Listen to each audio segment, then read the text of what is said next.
They thought he was finished. That's what people whispered in the dark corners of Hollywood cafes, saying his quiet kindness meant he didn't have the edge anymore. Keanu stood alone in the back corridor of a crowded theater, hands in his pockets, listening to the muffled roar of the audience on the other side of the wall. Posters of younger, louder actors lined the hallway, faces lit in neon and fire, all selling the same promise. Something newer, something bigger, something not him. His name was on the program tonight, but not as the headliner. He'd been invited as a special guest to a live industry event, part talk show, part comedy roast, where, if he was honest, he already knew what some people were expecting: to laugh at the relic from the past, not learn from the man who survived it. Backstage, the energy felt like static. Assistants rushed past him with clipboards and headsets, not quite looking at him long enough to make eye contact. It wasn't cruel, just the strange coldness of an industry that had already decided where to place him. "Thank you for your service, now step quietly to the side." One young producer finally stopped, glanced up, and gave him a quick smile that was more professional than warm. "You're on in about 10 minutes, Mr. Reeves." The host might joke around a bit, "Don't take it personally, it's all in good fun." Then she was gone, swallowed by the noise. He exhaled slowly, letting the air leave his chest like it was carrying away every headline he'd read over the years. The ones that called him wooden. The ones that mocked the way he talked, the way he moved, the way he never seemed to play the PR game. They never mentioned the nights he spent learning every stunt until his body ached, or the quiet ways he helped strangers without cameras around. They didn't mention the grief he carried, the losses, the empty chairs at dinners, the memories he refused to turn into public drama. That was fine. The world didn't owe him understanding. But tonight, for some reason he couldn't quite name, the laughter felt heavier before it had even started.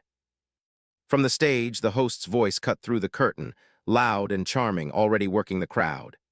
"Ladies and gentlemen, we have a legend with us tonight. A man who has died more times on screen than my last 3 relationships combined." The audience erupted in laughter. Keanu heard his own name tossed into the punchline of a joke he couldn't yet make out, followed by another wave of laughter that sounded just a bit too sharp, a bit too eager. It wasn't the warm nostalgia he occasionally felt from fans on the street. This was different. This was the sound of people ready to turn someone into content. For a second, his hand tightened around the edge of the curtain. He felt a flicker of something he rarely allowed himself to feel: doubt. Maybe he should have said no to this. Maybe he'd misread the invitation as respect when it was really just bait for easy views. But then he saw in his mind the faces of the quiet people who still believed in him. The stunt teams who called him "sir," not out of obligation but admiration, the crew members who said he remembered every name on set, the fans who wrote letters saying his characters helped them survive dark nights. They never got this stage. They never got to speak.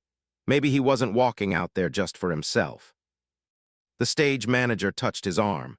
"You're up next. They're already laughing. This crowd is wild tonight." There was no malice in his voice, only excitement, but the words echoed in Keanu's chest in a different way. "They're already laughing." He rolled his shoulders back, feeling the familiar blend of nerves and focus that always came right before a take. Kindness didn't mean weakness. Silence didn't mean emptiness. He knew who he was, even if they didn't. He stepped toward the curtain as the host called his name, the lights flaring brighter, the applause mixing with scattered chuckles from people who had already decided what kind of story they were about to see. Keanu took one final breath, not to calm himself, but to make a quiet promise. No matter what waited for him out there, mockery, applause, or both, he would face it with the same things that had carried him through everything else: humility, courage, and a stubborn, almost unreasonable kindness.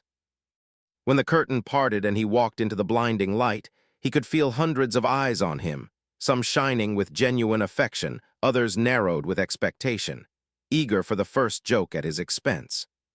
The host turned to him with a grin that didn't quite reach his eyes, microphone already lifted, ready to fire the opening shot.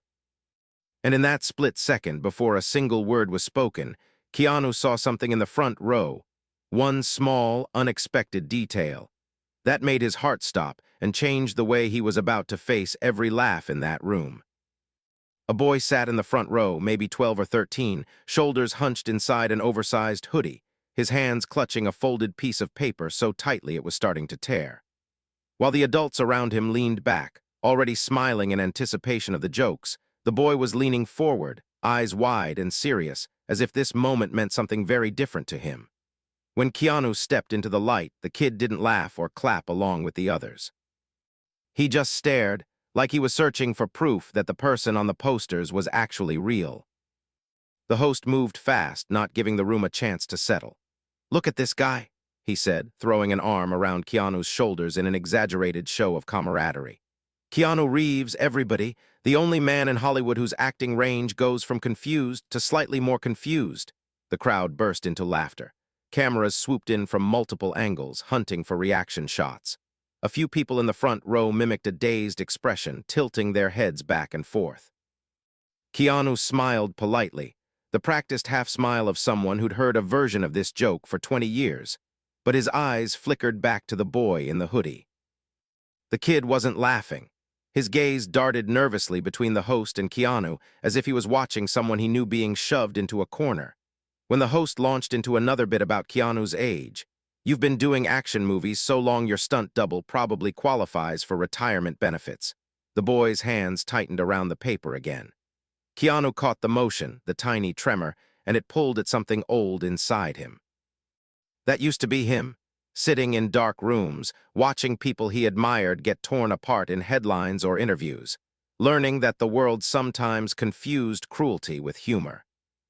He felt the familiar instinct, make everyone else comfortable, laugh it off, nod, play along. It was easier that way. He'd survived entire press tour by becoming softer than the questions hurled at him. But tonight felt different, sharper somehow. Maybe it was the boy. Maybe it was the way some of the jokes were landing, not as gentle ribbing, but as a public permission slip for dismissal. Keanu thought of the quiet grips and costume assistants who thanked him for saying hello, as if basic courtesy was rare. He thought of all the young actors coming up, watching this show, wondering if kindness would ever be enough. The host guided him toward the chairs, still talking, still scoring laughs. "Keanu, people say you're the nicest guy in Hollywood. Tell us, is that because you're actually an angel or because you just don't know how to say no to anything?" Laughter again, louder this time.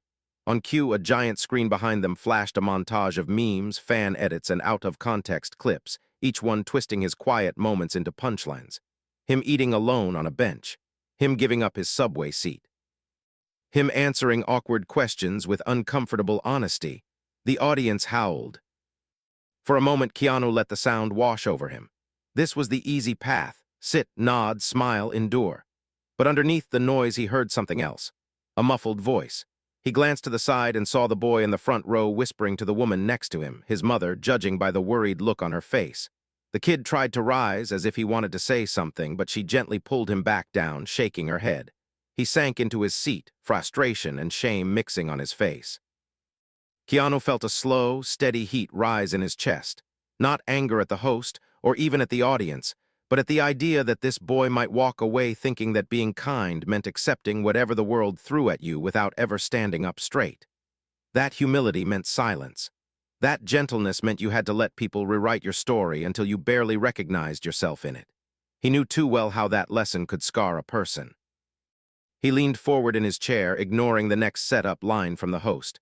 "Can I ask you something?" Keanu said quietly, but the microphone caught every word. The host, caught off guard, blinked. The audience chuckled, expecting a comeback.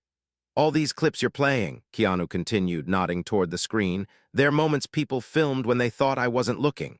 Moments when someone needed a seat or a little space or just not to be made into a joke for once." His voice stayed gentle, steady, but something in his tone made the room shift almost imperceptibly. The host tried to pivot. "Oh, we love that about you, man. You're like the internet's favorite humble king. We're just having fun." But Keanu didn't look away this time. He'd spent years learning when to lower his eyes and when not to. Tonight, he held the gaze. "I believe you," he said softly. "I believe you think it's fun, but there's a kid in the front row right now who wrote me a letter, and I can see he's wondering if the person he came here for is just going to sit here and laugh while everyone else decides who he is." The crowd quieted, reacting to a conversation they hadn't expected. The cameras, trained for easy expressions, scrambled to capture the new tension spreading through the room. The host glanced toward the front row, searching for the boy, suddenly aware that this wasn't just about a segment anymore. It was about a line being drawn in real time, live in front of millions. The boy looked up, cheeks flushed, eyes wide. He hadn't sent the letter yet. It was still in his hand, crumpled and unfinished. But somehow, impossibly, Keanu knew it was there. And as their eyes met in that bright, unforgiving light with the entire audience hanging in the silence, Keanu made a decision that would turn the next 10 minutes into something no one in that room, or watching at home, was prepared for. Keanu rose from his chair before anyone could stop him. The host froze mid-sentence, microphone hovering uselessly in the air as Keanu stepped away from the safe light of the stage and walked toward the edge, toward the boy in the front row. The audience shifted uneasily, unsure whether this was part of some carefully scripted bit or something slipping off the rails. The cameras followed him, lenses zooming in as the laughter faded into an uncertain hush. He stopped right in front of the boy, close enough to see the nervous rise and fall of his small shoulders. Up this close, the paper in the kid's hand wasn't just folded. It was creased from being opened and closed 100 times, as if the words inside had been written, erased, and rewritten with the heavy pressure of someone who needed them to be perfect. Keanu knelt down, bringing himself below eye level, refusing to look down on him, even from a stage. The room held its breath. "What's your name?" Keanu asked, his voice no longer amplified by the distance of a microphone, but still crystal clear in the stunned silence. The boy swallowed. "M. Mateo," he said, his accent coloring the edges of his words. I'm sorry if I..." Keanu shook his head gently. "You don't have to apologize for anything, Mateo. Is that for me?" He nodded toward the paper. Mateo hesitated, then slowly held out the letter with trembling fingers.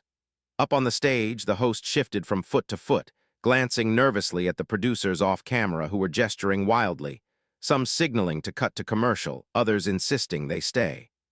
The crowd's discomfort mingled with curiosity. They'd come for a light segment, but something rower and more human was opening in front of them, and no one knew where it was heading. Keanu accepted the paper carefully, like it was something fragile. He glanced at the first few lines, then stopped reading and looked back at the boy instead. "You wrote that you laughed at a lot," he said softly, the words hanging in the air like exposed wire. Mateo's eyes filled with a panic that bordered on shame. "Please don't read it out loud," he whispered. You helped me, in the movies, when my dad left and the kids at school." His voice broke, the unfinished sentence saying more than any explanation could. From the back rows, someone cleared their throat. Another shifted in their seat. Some people looked away, suddenly uncomfortable with the idea that this night of entertainment had been pierced by something too real. Keanu didn't flinch. He personally knew the sting of words left hanging in the air, the kind people thought he'd never hear, or that wouldn't matter if he did. He recognized the look on Mateo's face, the fragile, desperate hope that the person he admired might see him, really see him just once. "Mateo," Keanu said, making sure the boy was the only one he seemed to be speaking to, even though the whole theater could hear. "Do you know what they used to say about me?" He gave a small, rueful half-smile. "They said I was too quiet, too weird, not good enough. They thought kindness was a flaw. They laughed at the way I spoke, the way I moved, the way I grieved." He paused, eyes flicking up toward the crowd just long enough for the implication to land. "Sometimes they still do." He stood up slowly, turning back toward the stage, but he didn't move away from the front row. "The thing is," he went on, "if I believed every joke, every headline, I wouldn't be here. I wouldn't have met people like you. I wouldn't have survived." The word "survived" carried a different weight when he said it, the echoes of real loss hiding between the syllables. The audience, which had come ready to laugh, found itself caught in the gravitational pull of something they hadn't expected to feel tonight. Respect mixed with a gnawing sense of complicity. The host tried to lighten the moment, his voice a little too bright. "Hey, we're just having some fun here, Keanu. People love you, man. You're a legend. We're celebrating you." The line should have worked. It had smoothed over 100 tense interviews before, but this time it fell flat. The room didn't laugh, not really. There were a few scattered chuckles, but they sounded brittle, like glass about to crack.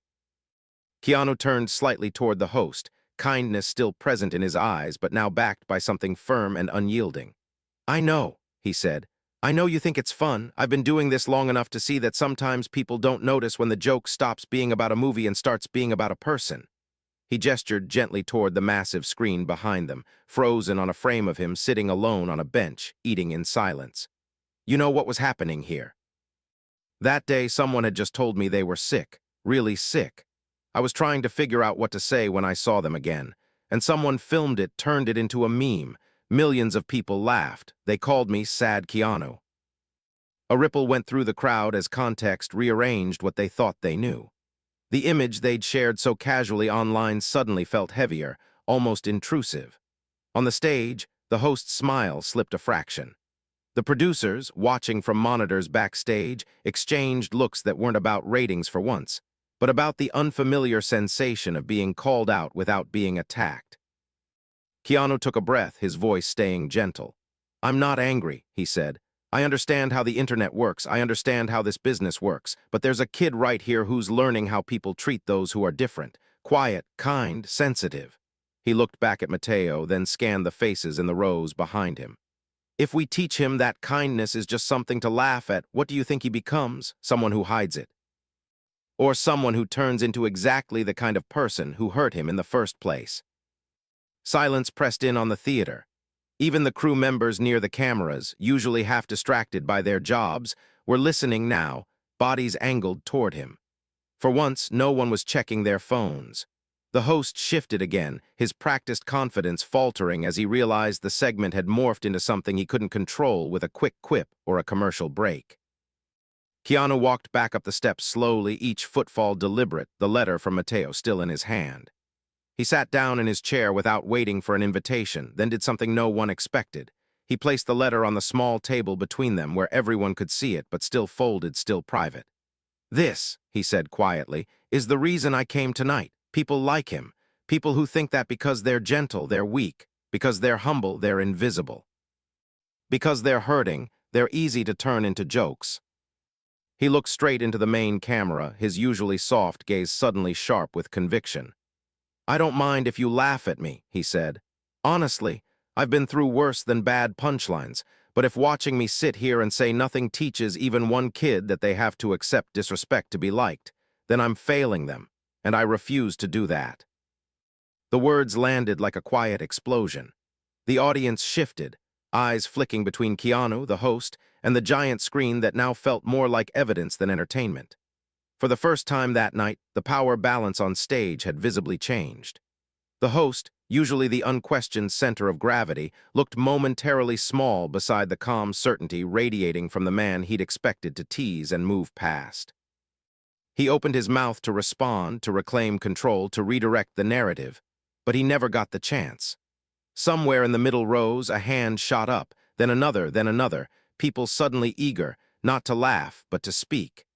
The producers' headsets crackled with panicked voices debating whether to cut away or lean in. And as one trembling audience member stood up, clearing their throat as cameras swiveled toward them, it became clear that the night had broken open into something raw, dangerous, and unforgettable. Something that every single person there would soon wish they'd been more prepared to face. A woman in her 40s stood up first, hands clasped so tightly the knuckles had gone white. She looked like she'd come straight from work. Simple blouse, tired eyes, the kind of person who didn't expect to speak into a camera ever. But now, with hundreds of strangers watching and millions more behind the lens, she found her voice anyway. I shared that bench picture," she said, her voice shaking but clear enough to carry. "I thought it was funny. I sent it to my friends with a joke. I never once stopped to think there was a real moment behind it, a real person." She looked directly at Keanu, shame and gratitude tangled together on her face. "I'm sorry, not just to you, to my son. He's like that boy, quiet, sensitive. I tell him to toughen up. I laugh when people tease him because I'm scared if I don't, they'll turn on me too." Her voice cracked. "I didn't realize I was teaching him to laugh at himself before anyone else got the chance." The room felt different now, less like a show, more like a confession booth no one had meant to build. A few people shifted in their seats, eyes glistening. Others stared straight ahead, jaw set, as if something old and painful had been dragged out from where they'd buried it. Keanu listened with the stillness of someone who understood the cost of honesty. When the woman lowered herself back into her seat, eyes wet, he nodded once, not absolving, not judging, just acknowledging the bravery it took to speak. Another voice rose from the opposite side of the theater, this time a man in his 30s with tattooed arms and an expression trying hard not to soften. "I used to make fun of you too," he admitted, letting out a humorless laugh. "Like it was sport. Keanu can't act. Keanu's dumb, all that. It made me feel, I don't know, smarter, I guess, cooler, like tearing someone down I didn't know gave me leverage over a world that didn't care if I sank or swam. He rubbed a hand over his face. My little brother, he loved your movies. He killed himself last year. Left a note saying he was tired of feeling like a joke. I watched that montage up there and realized I've been laughing at that same feeling in other people for years. No one moved. The host's microphone hung uselessly at his side. The crew in the shadows near the cameras had stopped making frantic hand signals. Even the producers in the control room, who lived by numbers and trends and timing, sat motionless, staring at the monitors as if the world outside had gone quiet too. Keanu's eyes softened, sorrow etching itself into the lines time had already written on his face. I'm so sorry about your brother, he said, the grief in his tone unmistakable because it wasn't theoretical. He knew what it meant to lose someone you loved to a darkness you couldn't pull them out of. I can't imagine how heavy that must be for you to carry, but I'm grateful you said it out loud. We're really good at pretending we're fine, at pretending jokes don't cut as deep as they do. He looked slowly around the room. But they do, they always do, even when we don't show it. The host shifted, his usual armor of irony feeling suddenly out of place. On the table between them, Mateo's folded letter sat like a small, white anchor holding the entire moment steady. The host glanced at it, then at Keanu, and something in his posture changed. A subtle lowering of the shoulders, a loosening around the eyes. When he finally spoke, his voice had lost its performative sheen. I owe you an apology, he said, turning not to the audience but to Keanu. I hide behind jokes. It's easier than being honest. I tell myself we only roast people who are strong enough to take it. He gave a short, bitter laugh. But I never asked if you wanted to, or if I was just teaching everyone watching that the only way to be on this stage is to endure being humiliated on it. He shook his head slightly. That's on me. A murmur moved through the crowd, not the restless noise of boredom, but the fragile sound of people realizing they were witnessing something rare. Accountability without spin. Keanu didn't rush to ease the host's discomfort. He let the admission sit there for a beat, giving it the weight it deserved, before responding with that same quiet steadiness that had carried him through every twist of the evening. We all do what we can to survive, he said. Some of us stay quiet, some of us make jokes, some of us disappear, but at some point we have to decide if survival is enough or if we want to live differently, kinder, braver, even if it costs us something. He reached over and placed a gentle hand on the host's shoulder, not to comfort him, but to share the weight. It takes courage to say you were wrong, to change course in front of everyone. He turned back toward the audience, then to the camera, as if speaking directly to anyone watching alone in the dark. Kids like Mateo, people like the woman and the man who'd just spoken, strangers who had turned pain into sarcasm because they didn't know what else to do. I'm not perfect, he said. I've been angry, I've said things I regret, I've pulled away when I should have reached out. But I know this, cruelty never made me stronger, it just made me smaller.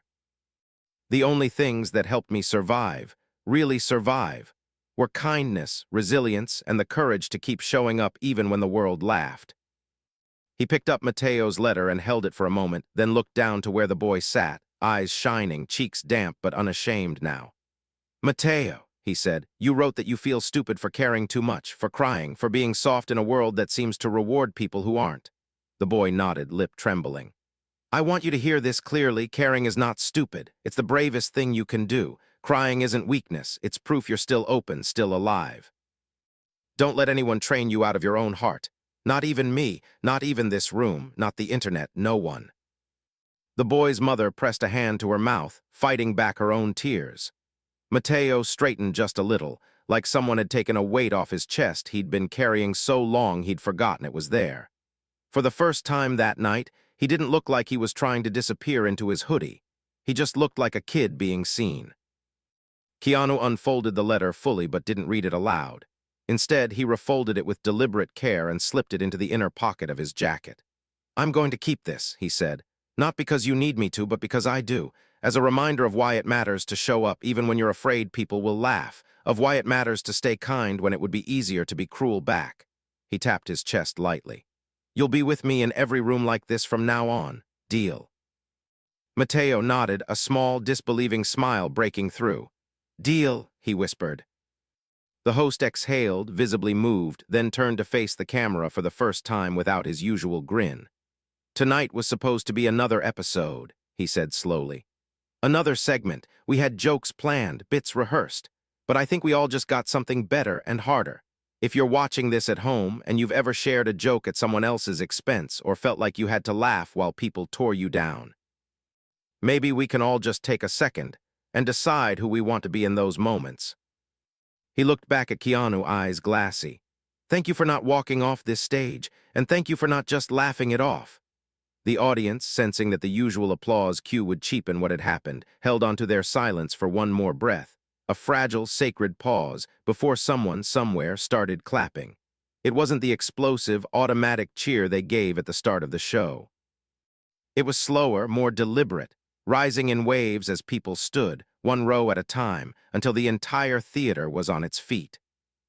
Keanu didn't bow, he didn't play it cool. He just stood there, hands at his sides, taking in the sound not as validation, but as a sign that maybe, just maybe, something had shifted. Not permanently, not magically, but enough to matter. Enough that the next time someone made a lazy joke at the expense of a quiet kid or a meme of a stranger in pain, at least a few people in that room might think twice. Backstage, as the applause still echoed faintly through the walls, the same young producer who'd warned him earlier approached, eyes red. "We didn't plan for any of that," she said with a shaky laugh. "The network's going crazy, social media's on fire, some people are upset, some are thanking us for airing it live." She hesitated then. "I guess they thought they were going to laugh at you tonight, and instead—" He finished the thought for her, his tone gentle. "Instead, they remembered they're human," he said. She nodded, biting her lip. "Yeah, that." Keanu adjusted his jacket, fingers brushing the outline of Mateo's letter against his chest. "The jokes will come back," he said quietly, not bitter, just realistic. "The memes, the noise, that's how it goes, but somewhere out there, a kid who watched tonight might decide not to give up on being kind, and maybe someone who was about to laugh chooses to listen instead." He offered her a small smile. "For me, that's enough." As he walked down the hallway lined with posters of younger, louder faces, the whispers that used to sting sounded different in his memory. They weren't prophecies. They were just opinions, and opinions didn't get to define the kind of man he chose to be. Outside, the night air was cool against his skin. A few fans waited by the barricades, phones ready, but when he stepped out, something unexpected happened. Instead of shouting his name or demanding a selfie, one of them lowered her phone and simply said, "Thank you for tonight." The others followed, some still filming, some not, but the energy had shifted.